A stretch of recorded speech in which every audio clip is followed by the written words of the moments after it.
묵상의 말씀은 민수기 30장 13절에서 15절 말씀입니다.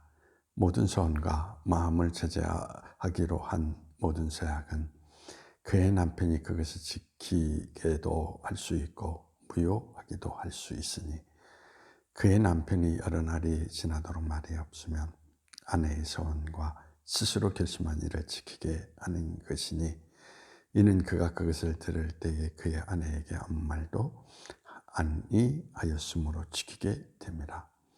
그러나 그의 남편이 들은 지 얼마 후에 그것을 무효하게 하면 그가 아내의 죄를 담당할 것이니라. 오늘 본문에 있는 내용의 말씀은 세약의 결정권을 가지고 있는 사람이 아내의 이야기를 듣고 또는 딸의 이야기를 듣고 침묵하면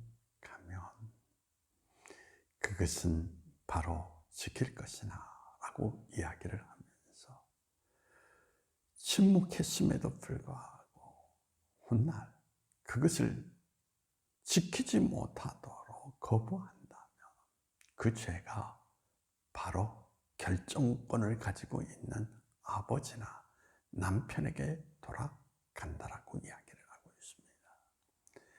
오늘 이 성경 속에서 이야기하는 침묵은 중요합니다. 침묵은 더 깊은 생각 속에 들어가서 참된 뜻을 찾기 위해서 모든 이들이 침묵의 시간을 가져야 합니다.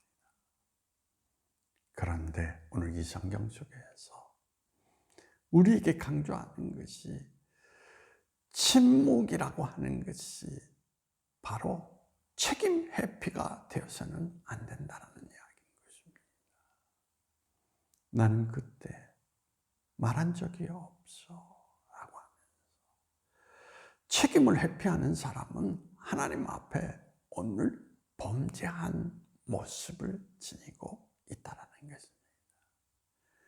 그래서 예수님께서도 우리에게 늘 강조하는 것이 책임 회피가 아닌 예면 예고 아니면 아니라 분명한 선명한 모습을 드러내는 것이 바로 기독교인이 나타나야 될 책임적 모습이라는 것을 우리에게 말해주고 있습니다.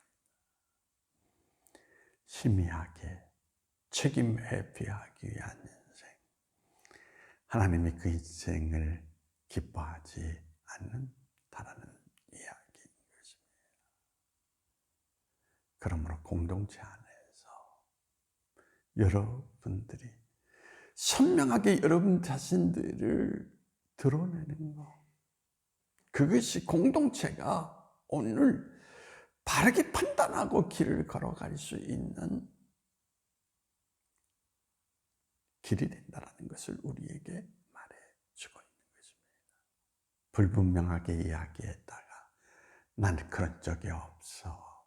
하나님은 그 인생에게 죄를 물으신다는 것을 우리에게 말해주고 있습니다.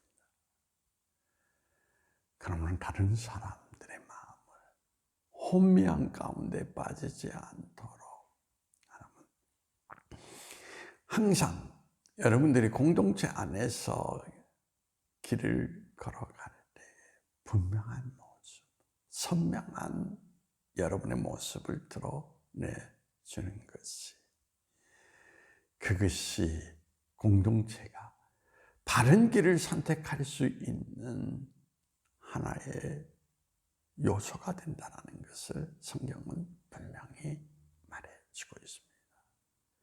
여러분이 책임 아프게 하기 위해서 침묵할 때에 결국 공동체는 혼미에 빠질 수가 있고, 혼미한 모습 가운데에서 결정한 것은 그릇된 결정을 나타낼 수 있고, 그 그릇된 결정에 나타난 모든 죄는 공동체에 있는 것이 아니라 침묵 가운데 책임을 회피하려고 한 사람에게 있다라는 사실을 오늘 분명히 이 성경은 나타내주고 있는 것을 찾아볼 수 있습니다. 그러므로 가정 안에서, 교회 안에서 여러분이 생각하는 모든 것들 분명하게 드러내십시오. 아니면 아니요, 예면 예라고 안녕한다라고 죄가 되지 않는다라는 것입니다. 오히려 혼미함 속에 빠뜨리는 바로 그 모습, 책임 회피하려고 하는 그릇된 모습이 오히려 죄가 된다는 것을 기억하시고, 이제는 선명한 하나님의 모습처럼 여러분들도 선명한 모습 가운데 길을 걷는 여러분의 인생이 되기를 원합니다. 기도하시겠습니다. 그렇습니다. 침묵은 하나님의 뜻을 깊이 헤아리는 기능을 가지고 있습니다. 침묵 뒤에 그러므로 이것이 옳은가 그런가를 분명하게 말할 수 있어야 됨을 오늘 성경을 통해서 말씀해 주셨습니다.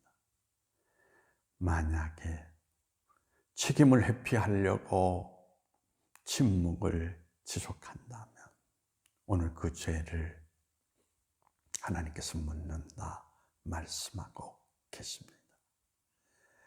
그의 침묵은 오히려 모든 이들에게 혼돈에 혼미 속에 빠지고 그릇된 결정을 낳기 때문입니다.